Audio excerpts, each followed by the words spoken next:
गांव के किनारे एक छोटा सा मिट्टी का घर था। इस घर में रहीम अपनी बूढ़ी माँ के साथ रहता था। रहीम की उम्र 22 साल थी। कद लंबा, चेहरा मासूम, पर आंखों में हमेशा सच्चाई। रहीम का काम था जंगल से लकड़ियां काटना। सुबह आजान से पहले वो उठता, वजू करता, माँ के हाथ चुमता और कुल्हाड़ी लेकर जंगल निकल जाता। शाम को लकड़ियों का गट्ठा सर पर रखकर बाजार जाता और 2-3 रुपए कमा कर घर आता। इसी से 2 वक्त की रोटी चलती थी। गांव के लोग रहीम की इज्जत करते। क्यों? क्योंकि रहीम कभी किसी से ऊंचा नहीं बोला, कभी किसी का 1 रुपया भी नहीं रखा। एक दिन महल में बहुत शोर हुआ। बादशाह सलामत की बेटी शहजादी आयशा का सोने का हार गायब हो गया था। वो हार बहुत कीमती था। इसमें हीरे जड़े थे। सारा महल सर पर उठा लिया। सिपाही हर तरफ दौड़ने लगे। दरवाजे बंद कर दिए गए। तलाशी शुरू हो गई। इसी दिन रहीम लकड़ी बेचने महल के गेट के पास गया था। इसने 2 घंटे बेचे और वापस आ रहा था कि 4 सिपाहियों ने इसे पकड़ लिया। रुक जाओ, तुमने चोर हो, सिपाही चिल्लाया। रहीम कान क्या? मैं चोर? मैं तो लकड़ी बेचने आया था। झूठ बोलता, आज सुबह तुम यहीं थे, हार भी यहीं से गया है, चलो। रहीम ने बहुत मेहनत की। खुदा की कसम, मैंने कुछ नहीं लिया। मेरी बूढ़ी माँ घर पर भूखी है, मुझे जाने दो। लेकिन सिपाही न माने। इसके हाथ बांधकर इसे जेल में बंद कर दिया। रात को जेल की अंधेरी कोठरी में रहीम दीवार से टेक लगाकर बैठ गया। आंसू बह रहे थे। या अल्लाह, मैंने मैं बेगुनाह हूँ, तू ही मेरी मदद फरमा। दूसरी तरफ महल में शहजादी आयशा परेशान थी। उसे यकीन नहीं था कि हार वाकई चोरी हुआ है या कहीं रख कर भूल गई है। लेकिन वज़ीर ने कहा, हुजूर, गरीब लड़के ने चोरी किया है, इसे सख्त सजा दे ताकि सबक मिले। बादशाह ने कल तलवार लगाने का हुक्म दे दिया। कल रहीम को सजा सुनाई जाएगी। रहीम की माँ को जब पता चला तो वो थूक कर बेहोश हो गई। पूरा गांव कहने लगा, रहीम ऐसा नहीं कर सकता, वो तो फरिश्ता है। लेकिन सबूत किसी के पास नहीं था। रात गहरी हो गई। जेल के बाहर एक साया चला। वो शहजादी आयशा थी। वो भेष बदल कर देखने आई थी कि रहीम की आंखों में सच है या झूठ। रात का तीसरा पहर था। महल के अंदर सन्नाटा था। सिर्फ पहरेदारों के जूतों की आवाज आ रही थी। शहजादी आयशा की आंखों में नींद नहीं थी। वो खिड़की के पास खड़ी सोच रही थी। रहीम नाम सुनकर ही दिल कहता है कि ये लड़का झूठा नहीं हो सकता। शहजादी आयशा का दिल बहुत नरम था। वो रोज यतीम खाने जाती, गरीबों को खाना खिलाती। बादशाह की इकलौती बेटी थी, लेकिन तकब्बुर नाम की चीज नहीं थी। इसने फैसला कर लिया, मैं खुद देखूंगी कि रहीम सच्चा है या झूठा। इसने नौकरानी के कपड़े पहने, सर पर दुपट्टा लिया, चेहरा छुपाया और महल से निकल गई। 2 वफादार सिपाही दूर से इसके पीछे थे। कोतवाली के बाहर पहुंचकर शहजादी ने दरबान को 2 सोने के सिक्के दिए। मुझे कहती रहीम से मिलना है, बस 2 मिनट। दरबान ने पहने मना किया, फिर सिक्के देकर मान गया। जेल की कोठरी खोली। अंधेरा, नमी और सटरान। एक कोने में रहीम बैठा था, सर घुटनों में। शहजादी आहिस्ता से बोली, रहीम। रहीम ने सर उठाया। सामने एक औरत खड़ी थी, चेहरा ढका हुआ। तुम कौन हो? रहीम की आवाज कांप रही थी। मैं गरीब औरत हूँ। सुना है तुम पर नाहक इल्जाम लगा है। सच बताओ बेटा, तुमने हाथ चोरी किया? रहीम की आंखों से आंसू निकले। वो घुटनों के बल बैठ गया। बीबी, खुदा की कसम, मैंने चोरी नहीं की। मैं सारी जिंदगी किसी का एक तिक्का भी नहीं उठा सकता। मेरी माँ ने मुझे ईमानदारी से सिखाई है। आज वो घर में भूखी होगी।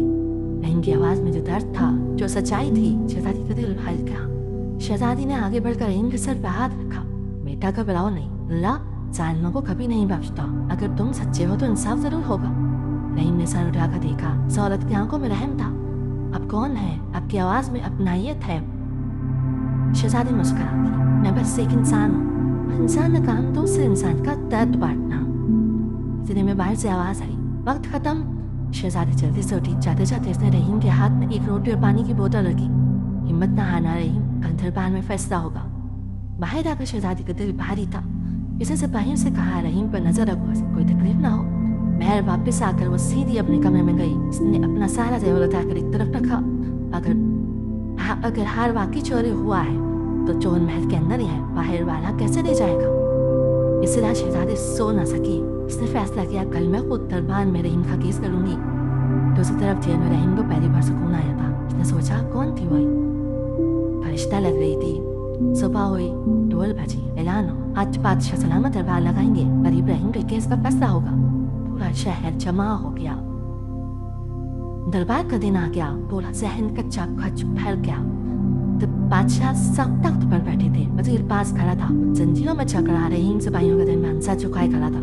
बादशाह कर्जे, रहीम तुम पैजामे के तुमने शहजादी का हाथ चोरी किया, सफाई है। रहीम ने कामती आवाज में कहा, हुजूर मैं गरीब जरूर हूँ लेकिन चोर नहीं, अल्लाह गवाह है। वजीर हंसा, गरीब ही चोरी करते हैं हुजूर, इसे 20 कोड़े और 5 साल कैद की सजा दी जाए। इतने में दरवाजा खुला, शहजादी आयशा अंदर आए। अब्बा हुजूर रुके, सजा देने से पहले तहकीक तो कर लें। बादशाह ने हैरान, बेटी तो? शहजादी आगे बढ़ी, अब्बा मुझे यकीन है रहीम बेगुनाह है, चोर महल के अंदर है। वजीर जल्दी बोला, शहजादी साहिबा जज्बात में फैसला न करें। शहजादी ने कहा, ठीक है तो 3 दिन दें, अगर मैं असली चोर ना पकड़ सके तो रहीम को जो सजा दे। बादशाह ने सर हिला दिया। शहजादी भेस बदल कर खजाने के कमरे के पास छुपी, कोई नहीं आया। पहली रात। दूसरी रात वो बावर्ची खाने के पास बैठी, नौकर आते जाते रहे। तीसरी रात आखिरी रात थी, शहजादी थक चुकी थी, वो खजाने की खिड़की के पीछे बैठ गई। आधी रात चांद निकला, अचानक कदमों की आहट, शहजादी ने सांस रोक ली। एक साया आया, लंबा, कपड़े काले, इसने चाबी से ताला खोला, अंदर गया। 5 मिनट बाद वो बाहर निकला, हाथ में वही सोने का हार चमक रहा था। शहजादी का दिल जोर से धड़का, पकड़ा। इसने चिराग जलाया और सामने आ गई। जाओ। वो शख्स घबरा गया, चेहरे से घबराहट। ये और कोई नहीं, वजीर का बेटा दानिश था। दानिश गुस्से से बोला, शहजादी तुम यहाँ? शहजादी, हाँ दानिश, हार वापस करो। दानिश हंसा, सबूत क्या है, कोई देखा है मुझे? शहजादी ने जेब से छोटा आईना निकाला, इसमें दानिश का चेहरा साफ नजर आ रहा था। ये देखो, मैंने सब काट कर लिया। दानिश ने हार फेंका और भागने लगा, लेकिन बाहर पहले से सिपाही खड़े थे। शहजादी ने पहले ही इशारा कर दिया था। दानिश गिरफ्तार हो गया। सुबह दरबार लगा, शहजादी ने हार बादशाह के सामने रखा, सारी बात बताई, आईना भी दिखाया। बादशाह का चेहरा लाल हो गया। वजीर के बेटे, तुमने मेरे घर में चोरी की और इल्जाम है गरीब पर। वजीर घुटनों पर गिर गया, माफ करते हैं हुजूर। बादशाह ने हुक्म दिया, दानिश को 10 साल कैद और वजीर को अहदे से हटा दिया जाए। फिर बादशाह ने रहीम की तरफ देखा, जंजीरें खोल दी गईं। बेटा रहीम, तुम आजाद हो और ये लो 100 सोने के सिक्के नाम। रहीम रो दिया, सजदे में गिर गया, शुक्र अल्हम्दुलिल्लाह। शहजादी ने मुस्कुराकर कहा, इंसाफ होकर रहता है रहीम, बस सबर शर्त है। पूरे शहर में ऐलान हुआ, रहीम बेगुनाह है। शहजादी ने इंसाफ किया। दरबार में सन्नाटा छा गया था। एक तरफ अजीज का बेटा दानिश जंजीरों में था, दूसरी तरफ रहीम जिसके हाथ तभी अभी साथ हुए थे। बादशाह ने गहरी सांस का इंसाफ हो गया, लेकिन एक बेगुनाह को 3 दिन जेल की तकलीफ सहनी पड़ी। इसका साला कौन भरेगा? सारे दरबार वाले सर झुका कर सुन रहे थे। बादशाह ने रहीम से कहा, बेटा आ गया। रहीम कांपते हुए आगे बढ़ा, इसने सर झुका दिया। बादशाह मुस्कुराए, रहीम तुमने सब्र किया, झूठ नहीं बोला। और शहजादी ने साबित किया कि इस रियासत में गरीब और अमीर के लिए कानून है। तानियां गूंज उठी। फिर बादशाह ने ऐलान किया, रहीम को 100 सोने के सिक्के दिए जाएंगे। इसे महल के बाग का निगरान मुकर्रर किया जाता है। तनख्वाह 10 सोने के सिक्के महाना। इसकी माँ का इलाज और रिहाइश का बंदोबस्त शाही खजाने से होगा। हिंदी आंखों से आंसू निकल आए, वो जमीन से सजदे में गिर गया। हुजूर मैं लायक नहीं, मैं बस एक लब कर हारा हूँ। शहजादी आयशा आगे बढ़ी और रहीम को उठाया। रहीम, अल्लाह जिसे इज्जत दे उसे कोई जलील नहीं कर सकता। तुम मेहनती हो, ये तुम्हारा हक है। रहीम ने शहजादी की तरफ देखा। बीबी, आपने मेरी जान बचाई, मैं सारी उम्र आपका एहसान नहीं भूलूंगा। शहजादी ने नरमी से कहा, एहसान की कोई बात नहीं, ये मेरा फर्ज था। शाम को रहीम अपनी माँ के पास गया। झोंपड़ी के बाहर शाही गाड़ी खड़ी थी, नौकर सामान उतार रहे थे। माँ ने जब बेटे को देखा तो लिपट कर रो पड़ी, बेटा तुझे कुछ हुआ तो नहीं? रहीम ने माँ का माथा चूमा। अम्मी, अल्लाह ने फरिश्ता भेज दिया था, अब हमारी जिंदगी बदल जाएगी। इसने सारे सिक्के माँ की गोद में रख दी। माँ ने दुआ के लिए हाथ उठा दी। अगले दिन से रहीम महल के बाग का काम देखने लगा। वो सुबह सबसे पहले आता, पौधों को पानी देता, सब मुलाजिम इसकी इज्जत करते। शहजादी रोज बाग में चक्कर लगाती, कभी पौधों के बारे में पूछती, कभी रहीम की माँ का हाल। एक दिन शहजादी ने कहा, रहीम तुम पढ़े लिखे हो? रहीम ने शर्मा कर कहा, बस थोड़ा बहुत, मुझे साख से कुरान पढ़ा है। शहजादी खुश हुई, शाबाश, कल से तुम महल के बच्चों को कुरान पढ़ाया करोगे। इस तरह रहीम की इज्जत और बढ़ गई। लेकिन इधर वजीर अपना बेटा जेल में देखकर जल भन रहा था। इसने सोचा, ये शहजादी और रहीम इन दोनों ने मेरी नाक कटवा दी, भत्ता तो लूंगा।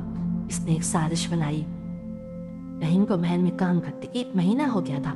इसकी माँ का इलाज हो गया था, घर पक्का बन गया था। गाँव वाले अब रहीम को रहीम भाई कहकर इज्जत से बुलाते। लेकिन वजीर खामोश नहीं बैठा था। एक रात वजीर अपने 2 आदमियों के साथ खुफिया सुरंग से महल में दाखिल हुआ। इसका प्लान था शहजादी पर हमले का इल्जाम रहीम पर लगा दूं। आधी रात शहजादी अपने कमरे में सो रही थी, अचानक खिड़की खुली। रहीम की रात को बाग की पहले तारे होती थी। इसने दूर से साया देखा। वो दौड़ा। कमरे में दाखिल होते ही इसने देखा दो निकाब पर शहजादी पर वार करने वाले हैं। रहीम चिल्लाया, खबरदार, और खुद आगे कूद गया। खंजर रहीम के बाजू पर लगा, खून बहने लगा। लेकिन रहीम ने एक को तो पहुंच लिया, दूसरा भाग गया। शोर सुनकर सिपाही आ गए। वजीर भी पकड़ा गया। सुबह दरबार बादशाह गुस्से से कांप रहे थे। वजीर, तुमने फिर खुददारी की। वजीर रो दिया, जोर हसद ने अंधा कर देता। माफ कर दे बादशाह, तुम्हें मुल्क बदरी की सजा। फिर बादशाह ने जख्मी रहीम को देखा। इसके बाजू पर पट्टी बंधी थी। बादशाह ने रहीम का हाथ पकड़ा। बेटा, तुमने मेरी बेटी की जान बचाई। आज से तुम इस रियासत के वजीर। इंसाफ हो। पूरा दरबार हैरान। शहजादी आगे बढ़ी और रहीम के सर पर दुपट्टा रखा। रहीम भाई, आपने साबित कर दिया कि ईमानदारी और बहादुरी ही असल दौलत है। रहीम की आंखें भर आई। शहजादी साहिबा, मैंने बस अपना फर्ज निभाया। 6 महीने बाद रहीम अब वजीर इंसाफ था। हर जुमे को वो खुद गरीबों की ठेस सुनता। इसने शहर में यतीम खाना बनवाया। नाम रखा शहजादी आयशा यतीम खाना। शहजादी हर हफ्ते वहाँ जाती, बच्चों को खाना खिलाती। एक दिन शहजादी ने रहीम से कहा, रहीम भाई, आपको याद है इस दिन जेल में मैंने कहा था कि अल्लाह इन जालिम को नहीं बख्शता। रहीम मुस्कुराया, मुझे याद है, और ये भी याद है कि आपने कहा था सब्र करो, इंसाफ जरूर होगा। दोनों हंस दिए। कहानी का सबक क्या है दोस्तों?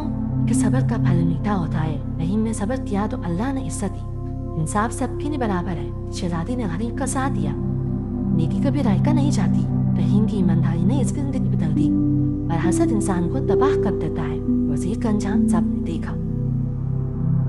दोस्तों, कहते हैं आज भी इस रियासत में जब कोई फैसला होता है तो लोग कहते हैं रहीम वाला इंसाफ करना। और शहजादी आयशा का नाम आज भी गरीबों की दुआ में है। अल्लाह हम सबको सच बोलने और इंसाफ करने की तौफीक अता फरमाए। आमीन। मज़ीद वीडियो के लिए चैनल को लाइक करें, सब्सक्राइब करें। जज़ाकल्लाह खैर।